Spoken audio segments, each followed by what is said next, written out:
더불어민주당이 자유한국당을 제외하고 예산안 처리에 공조했던 다른 야당과 함께 내일 선거법을 비롯한 패스트트랙 지정 법안들의 일괄 상정을 예고하고 나섰습니다. 무기한 농성에 들어간 한국당은 의회 쿠데타라고 강력하게 반발하면서 결사항전을 강조하고 있지만은 내부적으로는 고심도 깊은 모습입니다. 국회 나가 있는 취재기자 연결합니다. 우철희 기자. 네, 국회입니다. 네, 민주당이 예산안 처리 뒤에 잠시 숨고르기에 들어갔는데요. 내일 본회의가 열리는 거죠? 네, 아직까지는 그렇게 보는 게 맞는 것 같습니다. 12월 임시국회는 어제부터 시작됐습니다만 민주당은 바로 본회의를 열진 않았죠. 제1야당을 빼고 예산안을 처리한 것에 대한 어느 정도의 부담감도 있을 테고요. 선거법과 공수처법 등 패스트트랙 지정법안 처리를 앞두고 한국당의 협상의 손길을 한 번 더 내밀어보는 명분 쌓기의 의도도 있습니다. 하지만 내일은 본회의를 열어서 패스트트랙 법안들의 일괄 상정과 처리에 나선다는 방침입니다. 당연히 한국당이 무제한 토론, 그러니까 필리버스터 전략으로 막아서겠죠.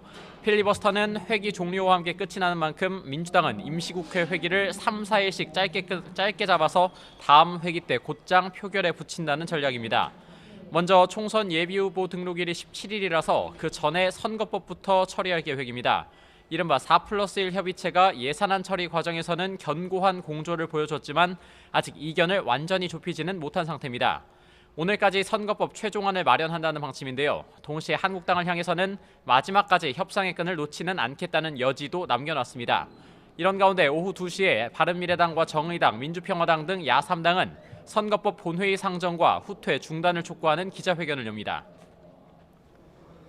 현재 무기한 농성에 나선 한국당 절치부심하고 있겠군요.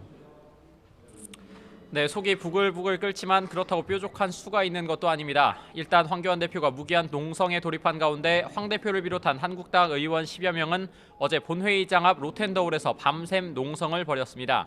황 대표는 SNS를 통해 좌파 독재 완성을 위한 의회 쿠데타가 임박했다면서 4+1의 대국민 사기극은 이미 펼쳐지고 있다고 날을 세웠습니다. 그러면서 결사항전으로 맞서 싸우겠다, 국회에서 몸이 부서져라 싸우겠다면서 국민 여러분들이 힘이 되어달라고도 호소했습니다. 한국당은 이번 주말에도 대규모 장외 집회를 예고하고 있는 등 겉으로 보기엔 투쟁 수위를 더욱 강경하게 가져가는 모습입니다. 실제로 어제 지도부와 중진 의원들 사이에선 의원직 총사퇴를 요구하는 목소리도 있었습니다. 하지만 협상론도 만만치가 않습니다. 투쟁도 협상력을 끌어올리기 위한 수단이지 그 자체가 목표가 돼서는 안 된다는 겁니다.